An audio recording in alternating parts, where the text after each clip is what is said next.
سورہ مائدہ میں فرمایا گیا ہے شیطان کا ہتھ کنڈا سب سے بڑا کیا ہے؟ انما یرید الشیطان ان یوقع بینکم العداوۃ والبغضاء، شیطان کا سب سے بڑا حربہ یہ ہے کہ وہ تمہارے مابین دشمنی اور بغض پیدا کرتا ہے۔ یہ شیطان کا سب سے بڑا حربہ ہے۔ انسانی اخوت ہے، برادری ہے، بہن بھائی ہیں، اب ان میں رخنے ڈالنا، شوہر اور بیوی کے درمیان جدائی کرانا۔ یہ آتا ہے ایک حدیث کے اندر بھی کہ ایک دفعہ شیطان جو ہے اس کے بہت سے کارندے اس کے ساتھ جمع تھے، ہر ایک اپنی کارگزاریاں بتا رہا تھا، میں یہ کر کے آیا ہوں، میں یہ کر کے آیا ہوں۔ تو ایک نے کہا میں شوہر اور بیوی کے درمیان ناچاقی پیدا کر کے آ گیا۔ تو شیطان نے اسے شاباش دی کہ تم نے سب سے اچھا کام کیا۔ اس کی وجہ یہ کہ اس سے پورا خاندانی نظام مختل ہو جائے، اور جہاں خاندانی نظام جو ہے وہ خراب ہو جائے تو پھر اس معاشرے کے تباہ اور برباد ہونے میں زیادہ دیر نہیں لگتی۔ تو یہ در حقیقت شیطان کا جو حربہ ہے، ان یوقع بینکم العداوۃ والبغضاء، تمہارے مابین دشمنی اور بغض پیدا کر۔ تو یہ تبذیر اس کا سب سے بڑا ذریعہ ہے۔ اب دیکھیے کہ ایک بہت سرمایہ دار بڑا شخص ہے اور اس کی بیٹی کی شادی ہو رہی ہے، تو جو کچھ ہو رہا ہے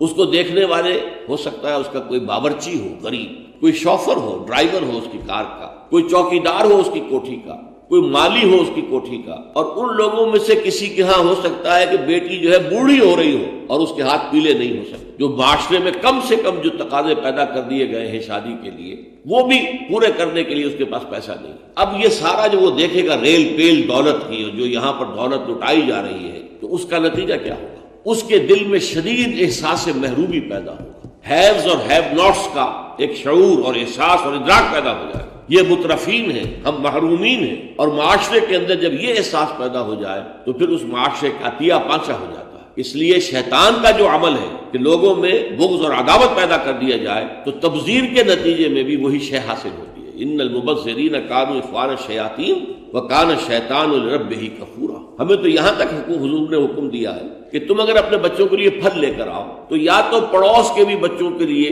وہ پھل بھیجو ان کے گھر کے اندر، اور یہاں اگر تمہارے پاس اتنی ہی صرف مقدرت تھی کہ اپنے بچوں کے لیے کچھ لے آئے ہو، اس سے زیادہ کا امکان ہی نہیں تھا، تو یہ ضرور اہتمام کرو کہ ان کے چھلکے یا ان کی گٹھلیاں، آم آئے ہیں گھر میں تو آم کے چھلکے اور گٹھلیاں تو اپنے دروازے کے باہر نہ ڈالنا۔ تمہارے پڑوسی کے بچے دیکھیں گے کہ ان کے گھر میں آج آم آئے، انہوں نے آج آم کھائے اور ہمیں یہ میسر نہیں ہے، تو وہ احساس محرومی کا داغ ان کے اندر جو پیدا ہوگا وہ دلوں کو پھاڑ دینے والا ہے۔ یہ اور ہیں، ہم اور ہیں، من دیگرم تو دیگری، تم اور ہو ہم اور ہیں، ہم کوئی ایک امت کے لوگ نہیں ہیں، چاہے کتنے ہی واعظ آپ پلا دیں مسجد کے اندر کھڑے ہو کر انما المؤمنون اخوۃ، لیکن جب یہ شکل ان کے مشاہدے میں آتی ہے تو وہ کبھی ماننے کو تیار نہیں ہوتے کہ یہ گھر والا جو ہے یہ بھی میرا بھائی ہے۔